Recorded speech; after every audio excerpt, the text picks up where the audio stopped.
भागलपुर के पीरपैंती थाना क्षेत्र में प्रॉपर्टी डीलर ऋषभ झा की हत्या मामले का पुलिस ने 24 घंटे के अंदर खुलासा कर दिया है। इस सनसनीखेज हत्या के पीछे कोई बाहरी अपराधी नहीं बल्कि मृतक के 5 दोस्त निकले। पुलिस ने मृतक के दोस्त सौरभ शाह, भानु कुमार, प्रीतम कुमार, राहुल रंजन और दीपक कुमार को गिरफ्तार किया है। बताया जा रहा है कि पैसों के विवाद को लेकर सौरभ ने अपने दोस्तों के साथ मिलकर साजिश रची थी और ऋषभ झा को लूडो खेलने के बहाने बुलाया। वहां पहले से मौजूद आरोपियों ने उसे गोली मार दी। पुलिस ने आरोपियों के पास से एक पिस्टल, 5 कारतूस और मोबाइल फोन बरामद किया है। कॉन्फ्रेंस एक हत्याकांड के उद्भेदन को लेकर बुलाई गई है। आप लोगों को ज्ञात होगा कि 10 तारीख को एक सूचना प्राप्त हुई थी, यानी ये घटना 9 की रात्रि की थी, पीरपैंती थाना क्षेत्र की, जहां पे एक व्यक्ति जिनका नाम ऋषभ झा था और उनको गोली लगी थी और अगले दिन इलाज के क्रम में उनकी मृत्यु हो गई। और जैसे ही घटना का हम लोगों को संज्ञान 10 तारीख को सुबह प्राप्त हुआ पीरपैंती थाना को, तो उसके बाद जो इसमें अनुसंधान हुआ, उसके बाद जो हम लोगों का प्राथमिकी के लिए जो आवेदन पड़ा, उसके आधार पर जांच करते हुए और अनुसंधान करते हुए SDPO पीरपैंती के नेतृत्व में टीम का गठन किया गया था और थाना अध्यक्ष पीरपैंती और हमारे जो अन्य टीम थी, साथ में हमारे DIU की टीम थी, ये सभी ने काफ़ी कड़ी और टेक्निकल मेहनत करते हुए इस घटना का उद्भेदन किया और इसमें जो शामिल अभियुक्त थे उनकी गिरफ्तारी भी की और साथ में जो हथियार यूज़ हुआ था, इसमें प्रयोग किया गया था हथियार, और साथ में ये खोखा भी बरामद किया गया और 3 जिंदा कारतूस भी बरामद किए गए। आरंभ में इसमें ये बताया गया था कि काफ़ी मीडिया में चल भी रहा था कि 2 व्यक्ति आते हैं और ऋषभ झा को गोली मार के चले जाते हैं अज्ञात रूप से, लेकिन ऐसी कोई बात नहीं थी और इसमें किसी तरीके से कोई प्रोफेशनल किलिंग भी नहीं की गई थी। और जो हम लोगों का अभी तक जो अनुसंधान के क्रम में बातें आई हैं, उसमें स्पष्ट तौर पर ये ज्ञात हुआ है कि ये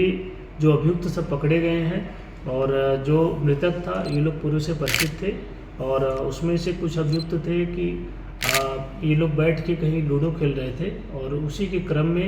1-2 अभियुक्त जो साथ में ये लोग थे, तो बाद में आते हैं, हाथ में हथियार लिए रहते हैं और आपस में जो है हथियार से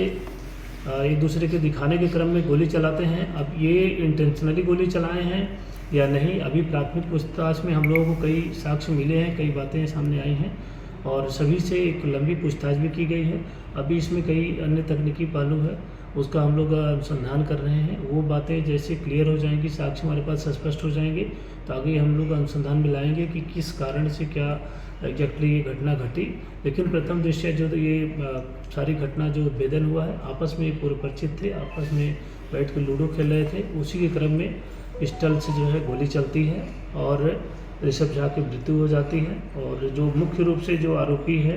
ये जिसके हाथ में पिस्टल थी, जो बताया गया आरंभिक अनुसंधान में, सौरभ शाह उर्फ मयंक गुप्ता, और अन्य जो अभियुक्त साथ में थे, जिन्होंने घटना को छुपाया भी, क्योंकि थाना को इन लोगों ने पहली शाम किसी ने कोई सूचना नहीं दी और दूसरे दिन जब हम लोगों को बरारी थाना से सूचना प्राप्त होती है, लोकल थाना को, तब जाके जो इसकी सूचना प्राप्त होती है कि ये गोली चली थी और बाद में इलाज के क्रम में जो है जो विक्टिम थे उनकी मृत्यु हो जाती है। तो इस घटना को काफ़ी शुरुआत में छिपाया गया और लेकिन सभी अभियुक्त इसमें गिरफ्तार किए गए। तो जो मुख्य अभियुक्त था सौरभ शाह, उसके बाद भानु कुमार,